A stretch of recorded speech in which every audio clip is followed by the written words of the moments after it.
Hey everybody, Tim Kawakami here, TK Show recording as always from the home studio. Very, very glad to have on a familiar voice, familiar and coming back voice, a powerful voice. Bay Area media podcaster. What's the new name of the pod? What's it? Hey Guy podcast now? It's still Guy Haberman, but Okay. I'm changing it to Hey Guy with Guy Haberman just because it's faster to tell people when they ask what they need to search. Hey Guy, that's the primary reason I'm changing it. It's really the only reason. It's good for the ear. You pick it up easy. I remembered it, and I don't always remember things. I will formally introduce you. You just said your name, but I'll say it anyway. It's Guy Haberman, friend of mine. Helped me relaunch this podcast, for which I will always be indebted to him. He came on and we just chatted about where I was and where the show was, and many of those things have come true, Guy. A lot of I haven't gone back to listen to it, but some of the things that we talked about kind of have formulated, and I like it. So go back and listen to it. We won't go back over all those things. I'm going to ask Guy questions this time instead of Guy asking me questions. Although Guy might turn the tables on me a little bit if you wish. But good to have you on. I do want to say we kick this off by really formalizing that apparently Brandon Aiyuk has officially requested to be traded. Let's lean in the word officially. You're mocking me right now. I don't understand why everybody is saying he officially asked to be traded. I don't know what that means. I am a loyal listener to God. No, I was cracking up. You make all the sense in the world by saying that. I'll just say, knowing agents, I guarantee you this is an agent thing, because you can kind of grumble about it, or you can say maybe you'd be better off if he's somewhere else, or you can kind of say it and infer it. For agents, officially asking to be traded is different. It's like, we literally have asked you to be for a trade. That's like, it's a step in their minds. It doesn't seem like a step to everybody else, but I like you calling it out. I like you kind of, what is this? Why would you have to say that? That's the Guy Haberman kind of sorting through what is real out there. But I just wanted to make that point. I think, do you agree that probably is what this is about?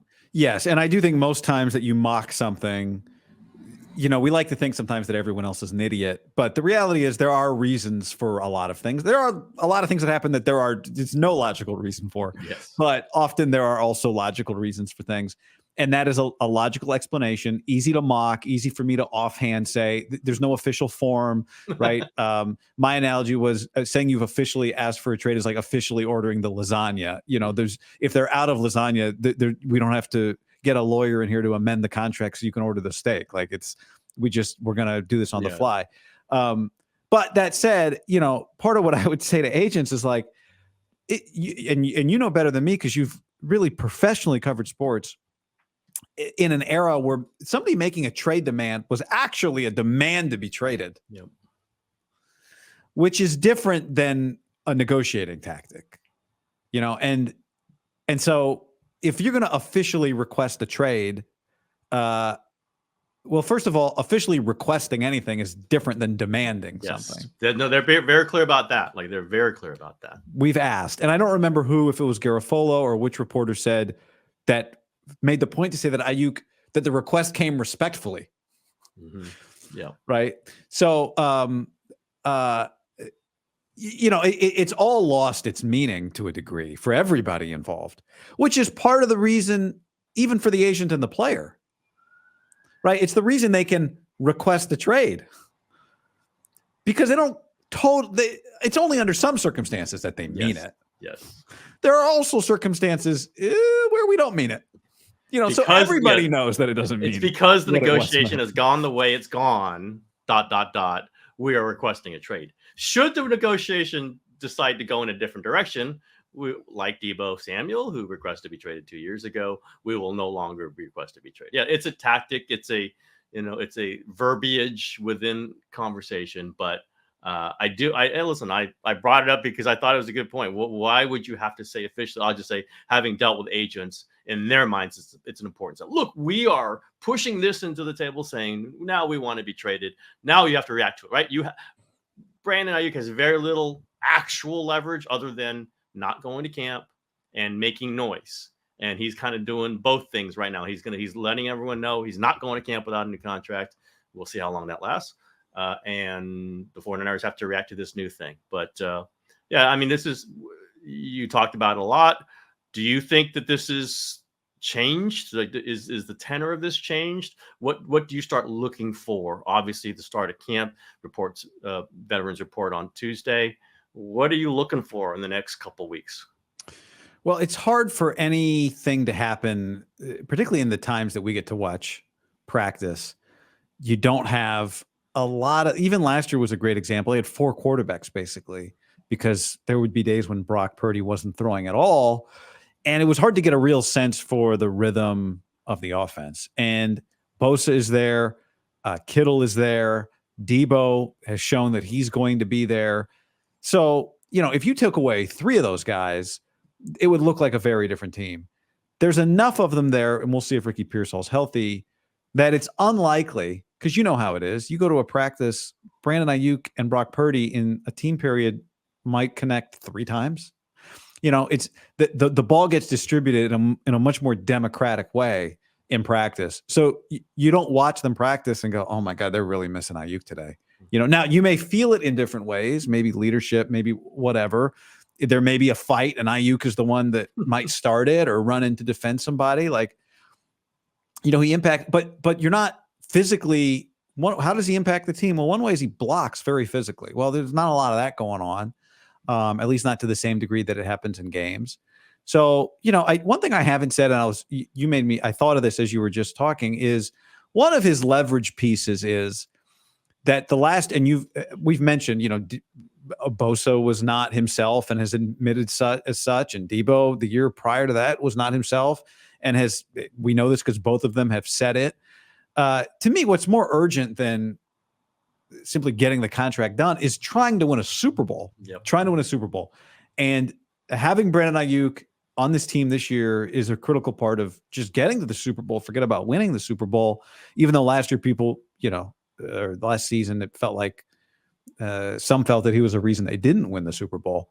But it's undeniable that to go to the Super Bowl, Brandon Aiyuk is a key part. Like, is there any part of the Niners that look at the Bosa situation, the Debo situation, and go, okay, maybe we're willing to be a little more flexible, because the last thing we want to have happen is pay a guy a bunch of money and then have him not be his best self, right? You're injuring your own investment, which is exactly what's happened with those. Which is what's happened. Yep. So I guess it goes back to the question, and I don't know what you think. Is it an inevitability that Brandon Aiyuk plays for the 49ers this year? And is it an inevitability that he does so on a new contract? Because if the answers are yes, then now is better than later. Exactly. That was my point with the Bosa negotiation. Even while it was extended, is like, you're going to pay him. Like, Nick Bosa is not leaving a penny on the table. That's not who he is. That's not who his agent is. That's not who his brother is. That's not who his dad is. It turned out they paid him every single penny that he was demanding. They did it on Monday before the season opener. They could have made that offer in early July. They really could have. When I'll say this, my understanding is, remember John Lynch said, hey, Bob Myers was really a help on this. My understanding, I'm not reporting this. My understanding is part of Myers' message was, why don't you just offer him the dollar you're going to offer him in September? Like, why don't you just do that? And that didn't get them going until September, but it was something that it's not the 49ers way. They don't offer in July what they're going to offer in September. They just don't do it. It's not who they are. Parag, I know, I'm not in a bad way. He's been a very good steward of the York's money and of the salary cap. But his way, and agents will tell you, is he's never going to offer you in July what he might have to offer you in September. I think they got burned by it. And I think that might get, Aiyuk is not at the same level as Bosa, but he's pretty important if you're trying to win a Super Bowl. He's pretty important to that quarterback. So I do wonder if there's pressure on the 49ers internally in that locker room, maybe in the agent community. Like, if you're going to do this, don't do the Bosa thing again. I don't know. Do you feel this guy? Do you feel like there's something in the fan base or wherever else you hear it that it's getting kind of silly for the 49ers just to prolong these things because that's the way the 49ers do it? Yeah, I mean, yes. I mean, yes, but also for the most part, they've ended up in situations where they do contracts. Like, I think the Colin Kaepernick contract was a great example. You look back and you may not find an agent, that you probably will not find an agent to do a contract like that ever again. But even the Garoppolo deal, where in the end you looked back and said, oh, it felt like the biggest contract ever at the time. But in hindsight, this was pretty well constructed and didn't really injure the team in any material way in the big picture. What changes is every year that we go through this, they are adding, but they're not subtracting. So the Debo year was a little easy for them to find a way finally to get it done. And they did a good deal. Like if you look, it's held up well for Debo, but it also, the market has surpassed it, right? Brandon Aiyuk is not taking that contract, nor should he. The Bosa, one more year, we add a big money guy. We're not subtracting anybody. So it does, the question is this just more of their pattern of their tactics? Or is it actually harder for them this year to do this deal than it was last year to do the Bosa contract? I think it's got to be complicated for both the Niners and for Aiyuk, that it seems like, and if you go back and listen to one of the John Lynch offseason press conferences, when he talked about Aiyuk, it sounded like they were close. And now we know that they probably were close. And then the ground completely shifted underneath both of them to Aiyuk's benefit and to the Niners' detriment. All of a sudden they woke up and the stock cost way more than it cost last night. And Brandon Aiyuk went, great. Hey, everybody, the market's changed. And, I wonder if the Niners are they holding on to that a little bit too long? But again, as you've said, and as everyone else has said, there is no reason for this deal to get done on July 17th. It's just not when they get done, right? The equivalent of the Debo deal for Aiyuk is next Friday, a week from Friday, is the 26th or whatever a week from Friday is. That would be the equivalent, given the slight change in their schedules, that this year things are starting a little bit earlier. That'd be the equivalent of when Debo did his deal. Doesn't feel like right now they're getting a deal done by Friday, but sometimes that's when deals do. I don't think done. I agree with that. Deadlines spur action, but I don't think this one's going to get done right in there. It's a valuing process. I think the looming thing, which you can say, the practical. We know the 49ers always do this, and Kyle and John have mentioned it. They got the Purdy contract coming. Like we know. Jed York talked about it last year. They know, I guess it was in owners meetings in February, whenever it was. It feels like a year ago. That's a lot of money. Like we know that is going to be over $100 million guaranteed. It's going to be $50 million a year, whatever. I've tried to rail against the smoke and mirrors of these contracts. It's going to be puffed up to 58 or whatever. It's not really going to be that. It's probably going to be really about $45 million a year, right in the Jalen Hurts number, but they won't call it that. What kind of effect do you think? Do you feel that on the 49ers? Do you think fans understand that? Do you think the locker room understands that they're having to make some kind of carve outs now as they get ready for this massive potential commitment to Brock Purdy? Yeah. And so he better be the guy. Yeah. Well, yeah. He better be the guy. I think locker rooms, especially this locker room, I thought Kyle Juszczyk's comments the other day, you don't often get players in kind of this sweet spot of equity and like the equity they've built up, the comfort they have with themselves and their organization, to say some of the stuff just directly, honestly. I don't think anyone in the Niners organization was offended by the way that Kyle Juszczyk expressed. He wasn't happy that he was asked to take a pay cut, but in the end, we know that he did take a pay cut and he still wanted to be the highest paid fullback. And it's a place that's valuable to him. I think all these guys look around and go, we're the David, they're the Goliath, right? No other NFL players looking at Brandon Aiyuk saying, hey man, you should be happy with your $14 million. If you have a locker room of professionals, then everybody gets it. Like I don't think Brandon Aiyuk is walking in the locker room and creating bad vibes if he holds out for 2 weeks. Everybody gets it. I think they support him. He's got enough equity built up, the way he plays, the teammate he is, all that stuff. Kyle Shanahan's not going to hold a grudge against Brandon Aiyuk if eventually they get a deal done. I think there's some understanding, like this is just kind of the messy way business is done in the modern era. So, the whole thing hinges on Brock Purdy being a top 10 quarterback. The whole thing hinges on that, but you're also, if you are paying, this goes back to the same point about why should you pay at a time on a timetable that gets the guy ready for football season? If you're going to pay your quarterback $50 million a year, then you can't leave him on an island. and you certainly shouldn't take away one of the things that helps make him worth $50 million, right? Which is Brandon Aiyuk. So it gets a little complicated.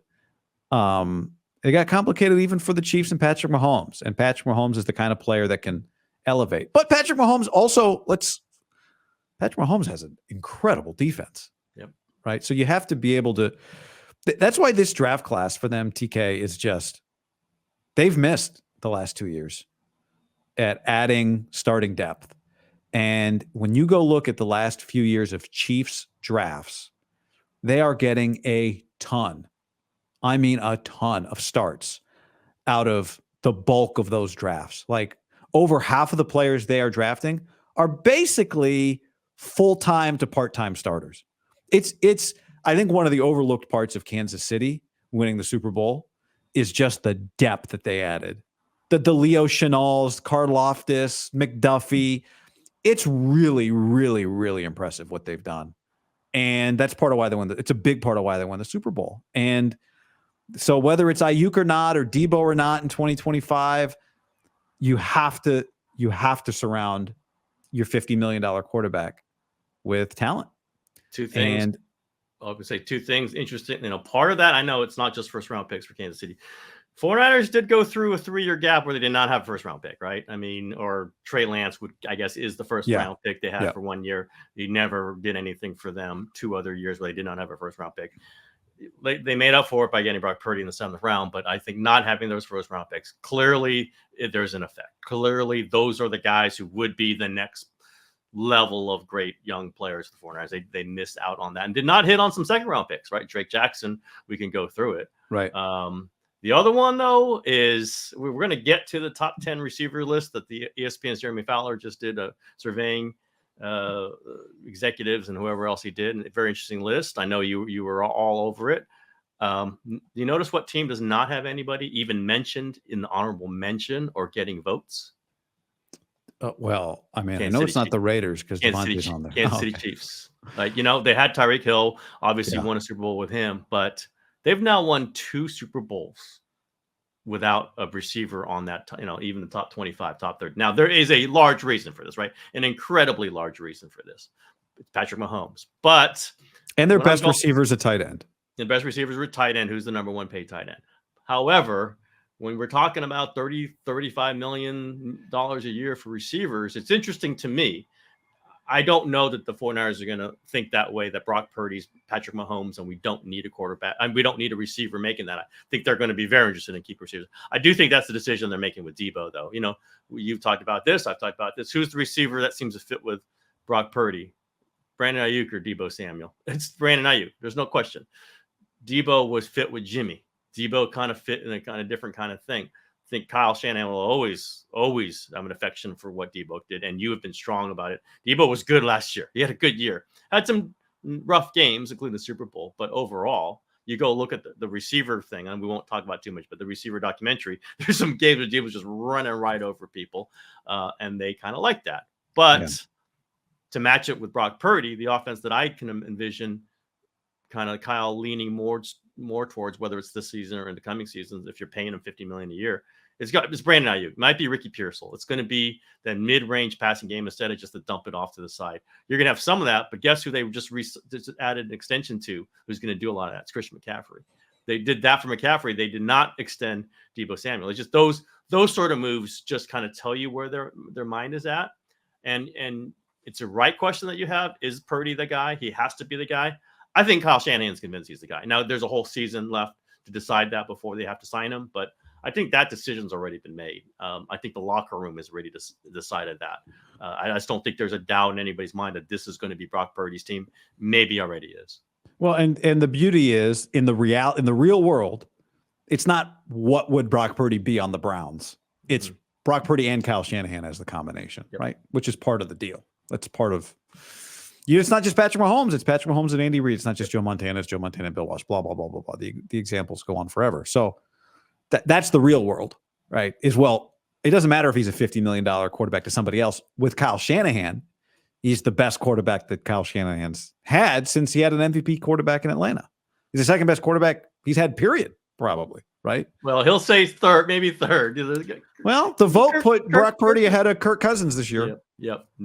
Well, an older Kirk Cousins, Yeah. But yes, yeah. I'll say that jokingly, but yes, if you Kirk's best years were not with Kyle, right? No, absolutely not. If you didn't have Brock Purdy, the 49ers would be willing to pay $50 million to get a Brock Purdy. Like there's no question. They'd trade 3 first-round picks to get a Brock Purdy. Yeah. They have Brock Purdy. They're not moving away from him. Let's go over this top 10 receivers list, which I think was fascinating. You were all over. Justin Jefferson 1, Tyreek Hill 2, Jamar Chase 3, CeeDee Lamb 4, no issues. Devontae Adams 5, maybe a little high. I think they definitely lean veterans, right? They're older receivers. AJ Brown 6, Amon-Ra St. Brown 7, Mike Evans 8, again veteran. 9, Stephon Diggs, which I appreciated. Your boy. We'll talk about that later. And Aiyuk 10, which seems right about where he should be. Others mentioned Cooper Kupp, Debo, Garrett Wilson. We could mention a few others. Anywhere where you want to stick on, like in this discussion of receivers, in discussion of who's making a ton of money. Now, CeeDee Lamb is another one who's going to hold out without a new deal. It's going to be CeeDee Lamb and Brandon Aiyuk. Any issue where Aiyuk's place on that? And is there a monetary valuing you would assign with this kind of thing? So one thing I do want to point out about this, that's a small thing and to move on from, is it's the second year in a row that Debo's basically been 11th or 12th. Mm-hmm. So, I think people talk about Debo like some people talk about Debo like he's 22nd. But he's 11th or 12th for the second year in a row, according to NFL executives, coaches, and scouts. So I just want to say that for a second. They think the Niners have 2 top 12 receivers on their roster. That's what they think of the 49ers, right? Puka Nacua is not here. Cooper Kupp's not in the top 10. But Matthew Stafford, they rated very highly in the quarterback list at 5. Okay. So the league, you look at Purdy, he was 11th. The league thinks the Niners have 3 top 12 guys at quarterback, receiver. So from that standpoint, it's a major compliment to Brandon Aiyuk that he's 10th, right? Like he was not ranked last year. So it's a big compliment from that standpoint. To me, the most interesting thing was going to be, where was he in relation to Amon-Ra St. Brown? Because the feeling is, if the average annual value matters, Amon-Ra's third highest in the league at $30 million. Fake deal, but fake. Well, but it's a fake deal if something happens and the total guarantee is what he ends up falling back on, which is if what the full. Go ahead. Yeah. I mean, you're right. I have to give this up because Ayuk's going to make a deal with fake money too, and we're just going to compare it to the other fake money deals. So I should give this up, but it's not really that high. Okay, my bad. Go ahead. No, you're right, but I think it's like you do have to acknowledge it if that is how other people are making. Yes. Other players are facing decisions. Correct. But even then, the total guarantee in his deal is $77 million. Amon-Ra, that's third highest. Yeah. Right. So, and I think that's the best debate going when we debate receivers is Amon-Ra, or partly because they played against each other, is Amon-Ra versus Aiyuk. So I thought it was interesting. He was drafted behind him. It's easy to do chip on the shoulder guy with CeeDee Lamb. CeeDee was drafted ahead of him. Amon-Ra's drafted behind him, right? So here's Amon-Ra, or drafted lower than him. So here's Amon-Ra getting this respect. And I do view this list differently than I view just any old list, because it tells us what we already kind of knew, right, Tim? Which is that around the time of the draft, you could call the Niners and make them an offer, and you're not trading a first-round pick for the 10th best receiver in the league. So we already knew the league didn't say, oh, we think this is the 4th best receiver. Because you would trade, if the Cowboys said today, we are not doing a CeeDee Lamb deal, he is available right now, what would they get for him? Great first-round pick. Absolutely. Yeah, so, maybe two. So, we already knew this, but I think it's interesting now to just kind of see. And look, do I think there's a monetary value to it? No. But I do think if Brandon Aiyuk had ended up 5th on this list today, it would change a little bit the dynamic, or just the discourse around the negotiation. And I think it would, whether it's right or wrong, the agent would say, hey guys, the league thinks he's a 5th best player in the league and that he's worth more than Amon-Ra St. Brown. So I would imagine if I were them, I would have woke up this morning and checked this list for the first time, and then would also be disappointed with that number 10 ranking. I bet you they knew.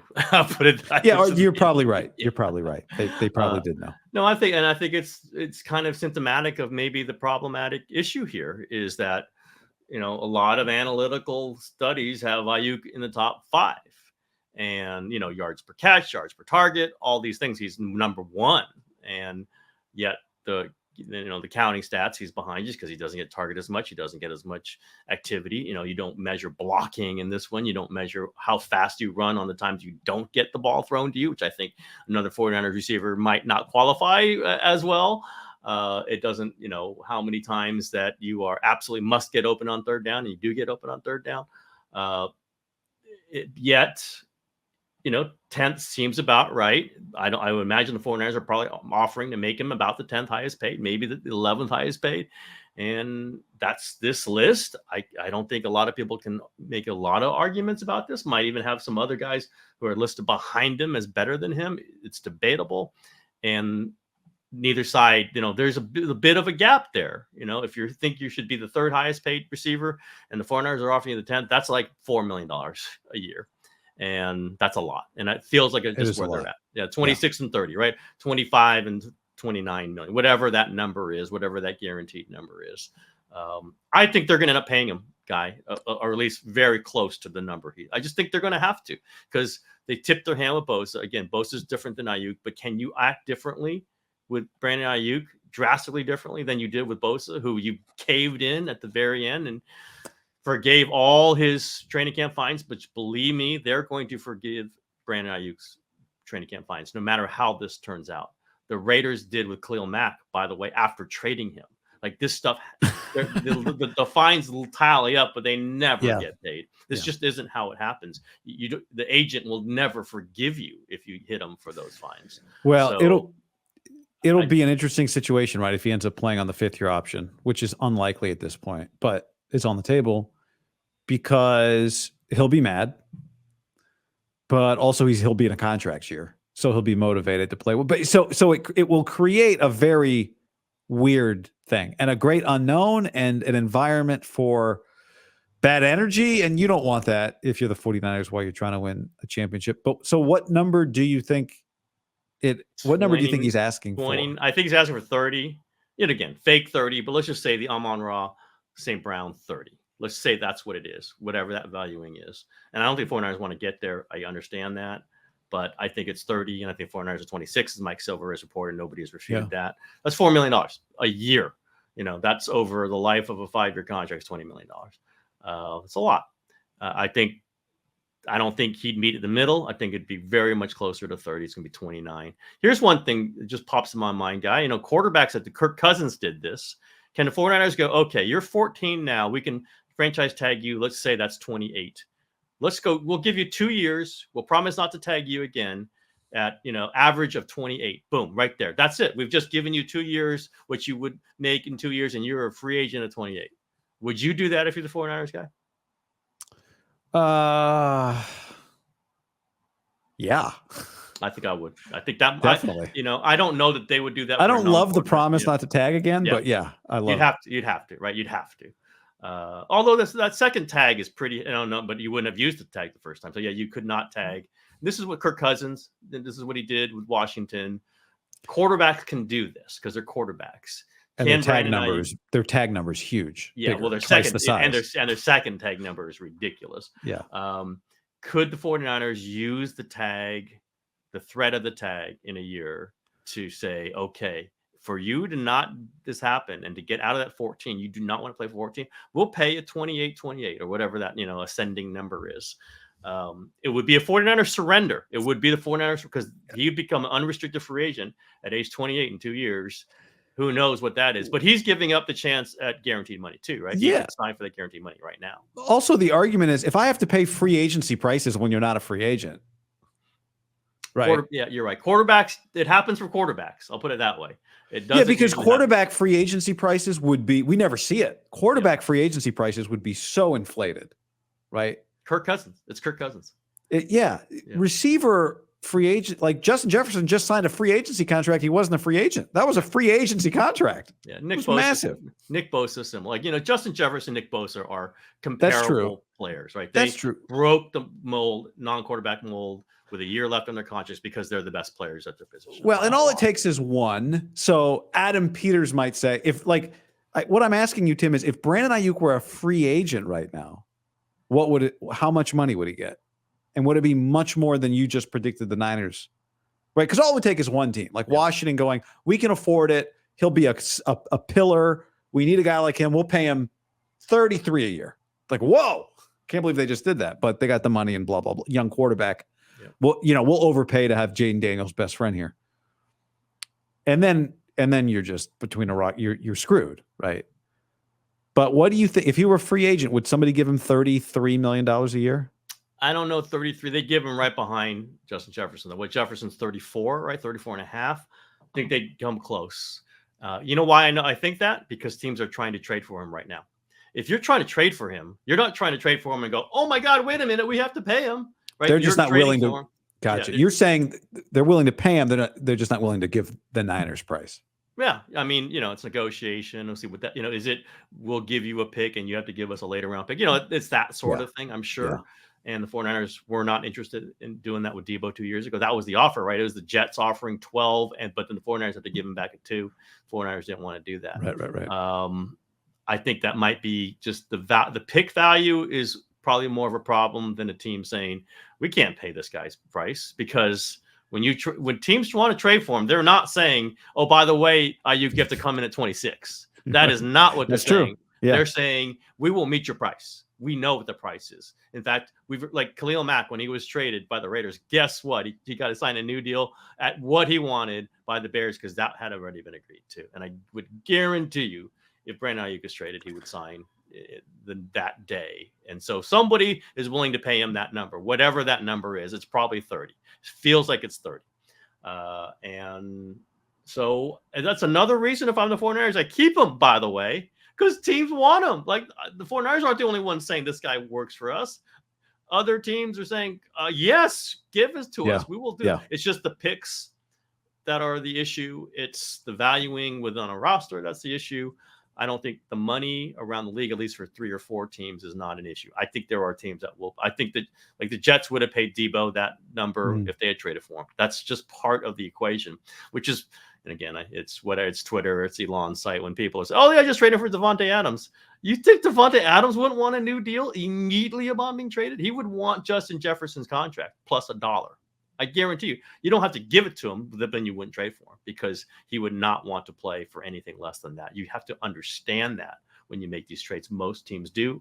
Smart teams do. I can't think of very many that don't realize this. Maybe the Raiders, when they acquired Antonio Brown. I said it. I think I said at the time, like, he's going to want a new deal, everybody. Oh, no. He's going to want – no, he wanted a new deal.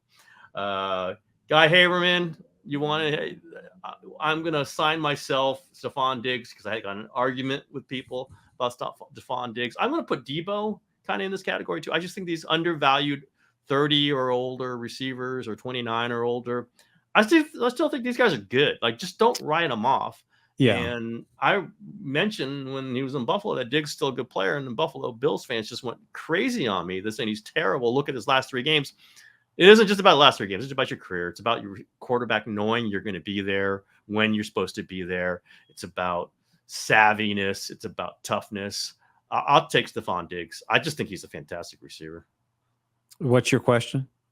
You were telling me that you were assigning Stephon Diggs to me, that was my guy. Oh, I'm telling you why he's my guy. I got you. Yeah, I mean, the one thing about Stephon Diggs, I don't think he's a great blocker.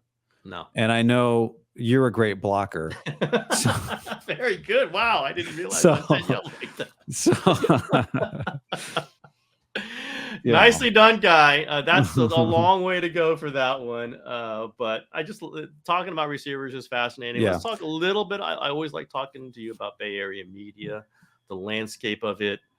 Do you think it's podcast, Guy? Do you think that really will be the heart of where we're going in sports media, maybe in media altogether? Yeah, I mean, it has so many advantages. right? And I this has been clear for a long time. As someone who's done radio shows for many years, I did radio shows and long radio shows, 4-hour radio shows by myself at night, radio shows. And when the sausage is made, and it's not some great secret. It doesn't take a scientist to figure it out.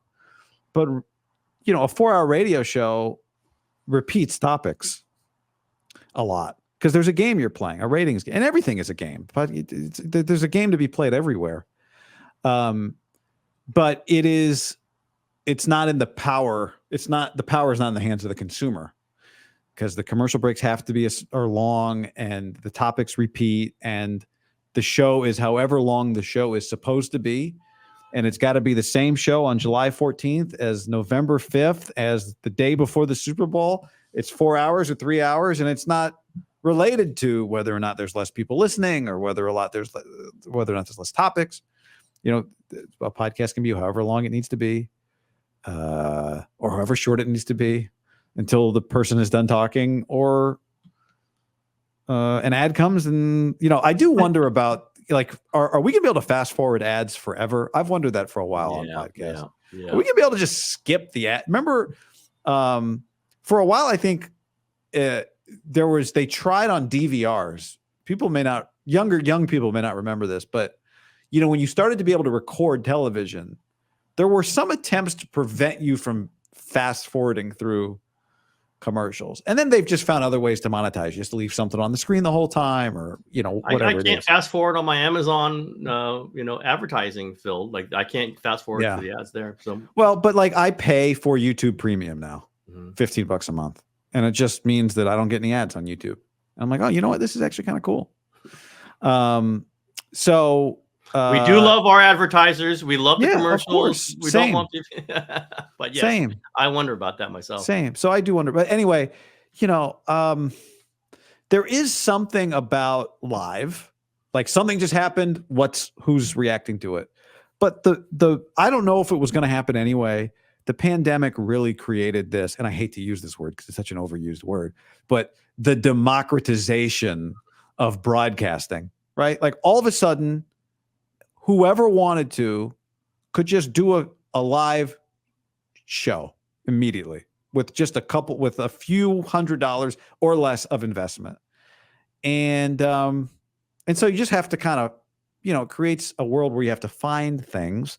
I prefer a restaurant with a menu where I get served to a buffet, and we live in a buffet environment now when it comes to content, right? But once you've kind of figured out, like, I like this, I like this, I like this, I like this, I like this, these are my go-tos, and you build kind of your own personalized niche buffet menu, it's kind of good. If I know, like, oh my God, now I don't know what I would do. Like, the Giants just traded for Mike Trout because Kawakami told me to. What do I do? Where do I go? I mean, we'll see. I don't want to name names. But my point is just like, that will be that's a hole that has to get filled. Maybe McAfee's breaking it down. But the question is going to be like, does everything just become what happens on those channels, on those airwaves that exist, and we have this whole infrastructure for it? Is it just live podcasting is happening there, and it's the same thing. It's just we're YouTube streaming it and Twitch streaming it, and it's streaming on the internet, and it's also on a radio. I don't know. 4 6-minute commercial breaks is a tough thing for an audience to stomach when they have other options. Here's one. I don't have the answer. I don't know if you. Well, I'll throw this out to you as a what your former partner Milkoff would call me with a slight sneer in his voice, a big J journalist. But I've worked with John, so I certainly can take it. I understand it. I look towards a winnowing down of a lot of the stuff. I just think there's a lot of junk out there. It's junk that gets listened to. I'm not saying it shouldn't exist, but I think too much of it gets too much attention. And I think there could be a winnowing down of not just everything's out there and it's fanboys and it's this and it's that. There doesn't need to be 11 fanboy 49er podcasts. There just doesn't need to be. Could there be 3 that really good ones, the best ones emerge out of this? Could there be 4 really good other ones? I don't know. I think there's too many. I don't listen to them all. And I mostly get annoyed when my friends tell me about the other ones because they're, well, this guy said this, he said, and then I just like, that's stupid. I don't want to have to react to that. But maybe that's my arrogance coming from where I come from, the background that I come from, someone who is trying new media things. I do think there's a lot of junk out there, and I'll go. And same thing with journalism, same thing with social media, same thing with aggregate. I mean, I'm not just saying this just with podcasts, but podcast is a very loud version of this, and I think there's too many of them out there. Maybe people say that about me, but that's fine. I think it's a little bit like one of your favorite topics, which is restaurants. I mean, I look around, I'm watching the Bear. I love the Bear. I have a few friends that work in the restaurant business or whatever, and every time I hear about it, I think, why would anybody subject themselves to this? And yet they're everywhere, Tim. Yep. They are everywhere.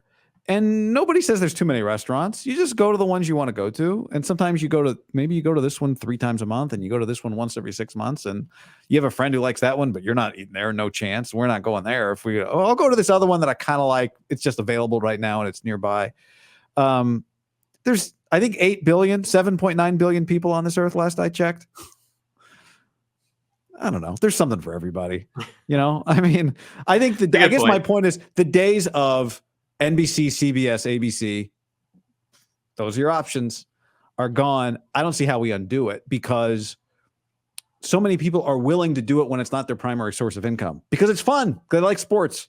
They enjoy it. Good point. It's a good point. I'm not saying get rid of them. I'm saying, let me say this. A winnowing down of which ones are the most significant, at least to me. Yeah, I will just say this. I do think, to your big J journalism point, I do think it's important for people to try and understand that not everybody is operating with the same required standards for what they say. I think it's important to continue to explain that to people, right? Like, I'm not snapped, but not everything is a report, as an example. Mm-hmm. But you have to constantly say, because it's other people have other lives. They don't work in this. They don't. I have it all the time with people.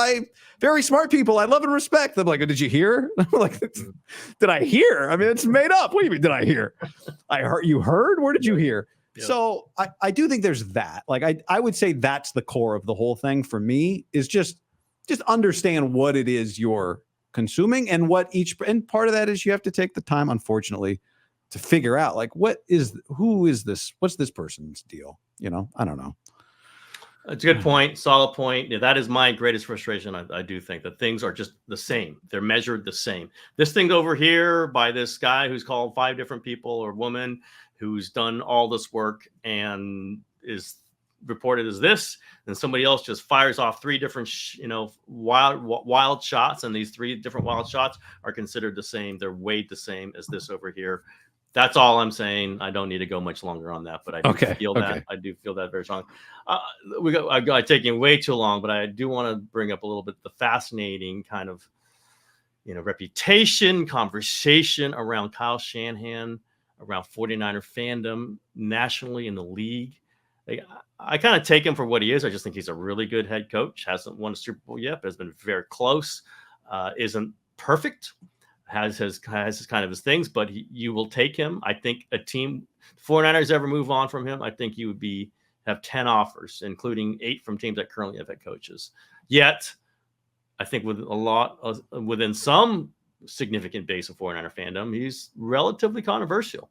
There's some, whether it's weariness with him, fatigue, whether it's they just want him to throw more.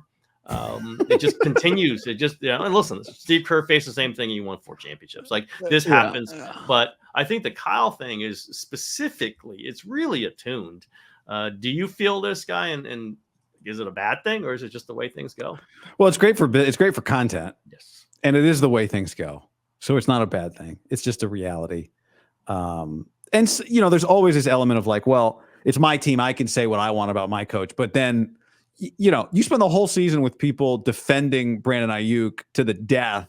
And then the second he wants $30 million, those same people are like, how dare you? And he's not that good. Yeah, he's barely top 10. So yeah, I think a lot of that is just natural. And I don't think I don't get the sense from a lot of people, like when you hear players talk almost universally. Now maybe it's only the ones that respect him that talk, but it feels like people think he's an excellent coach. And my eyes tell me he's an excellent coach. Losing Super Bowls it's not a positive, but if that's the thing everybody's mad at you about, this isn't SEC football where you have to go 12-1 or else. Brent Venables wins like 7 games this year at Oklahoma. He might get fired. He won double-digit games last year. I know this. I've probably brought it up to you before. The Andy Reid comparison is apt. Andy Reid didn't get fired for losing Super Bowls. He got fired because they went 8-8 and 4-12 and were spiraling out of control. That's why he got fired in Philly. If Andy Reid was winning 10, 11 games and still competing for the Super Bowl, he would have. Now, there was a power struggle, a whole other thing going on. And if he had won a Super Bowl before that. And yes, correct, right? Like John Harbaugh won one early, Mike Tomlin won one early, Sean Payton won one early, and it really does hold you over for a long time. But the Niners have it pretty good with Kyle Shanahan. It doesn't. The beauty of Kyle is he's not flawless. Nobody is, but the beauty of Kyle is he's not flawless.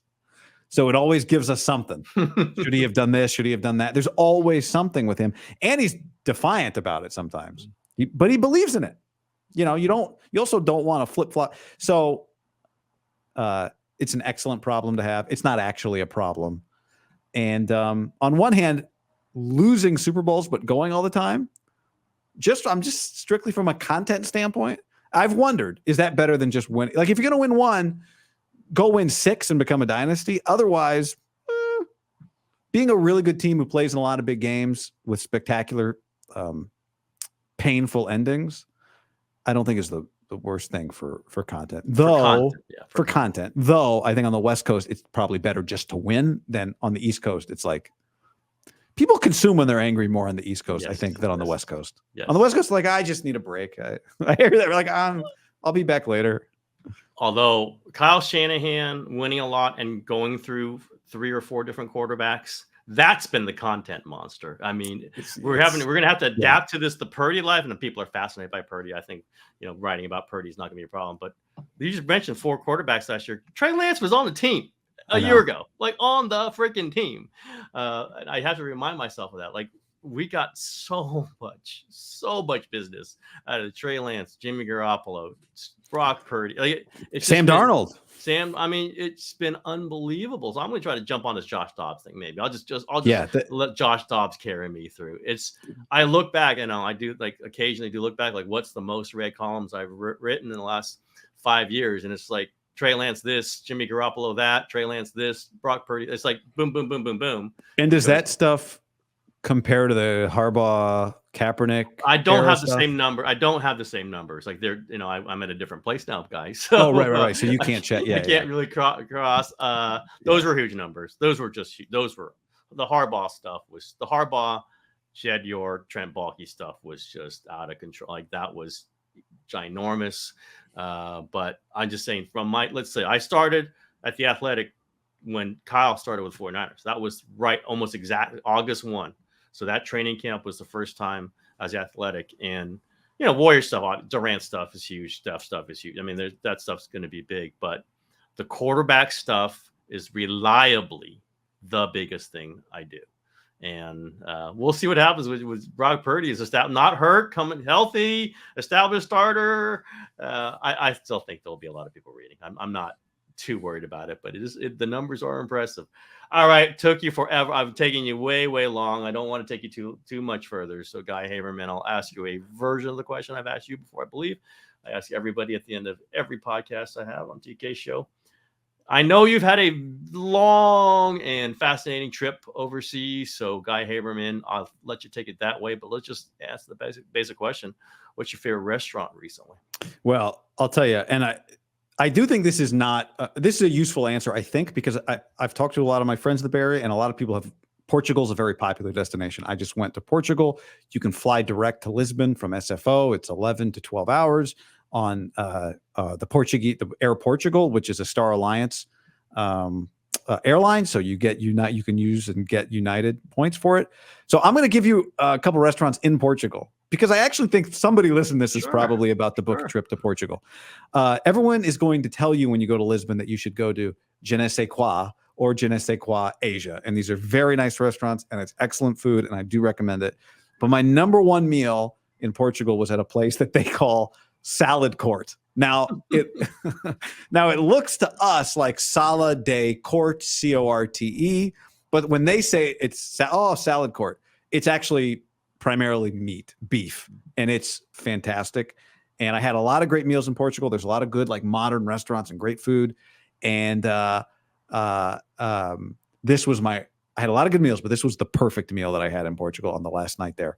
Salad Court. And then if you go to Porto, which I do also recommend, there's a place called The Door, which is also excellent. So a lot of guava ice cream, like passion fruit, really good. And the steaks, and they do this baked rice with chorizo at multiple restaurants. That's also really good. So Salad Court, it's not what it sounds like. Guy Haberman with Lisbon, Portugal. Excellent. I like it. So what did you have at Salad Court? I had a steak cut that I don't even know what exactly. I forget how to say the name, but it's a very low fat, lean steak that they bring sliced up. Had their burrata there is excellent. I went to this restaurant twice. Their burrata is excellent. Their baked rice, it comes in like a staub, pan, because they've baked it. It's a little crunchy on the top, and it's got all this really good chorizo, not oily, on the inside. And then this like spiced asparagus, mushroom, potato dish, and then the best cheesecake. Every single thing that I ordered was the waiter's recommendation. It was all very good. Very nice, Guy. Very international. That's you, though. You are that guy. Hey, Guy, Portuguese guy is what you. Portuguese is really hard. I have not. It's a hard language. All right. Thank you so much, Guy. That's the show for today. Appreciate it.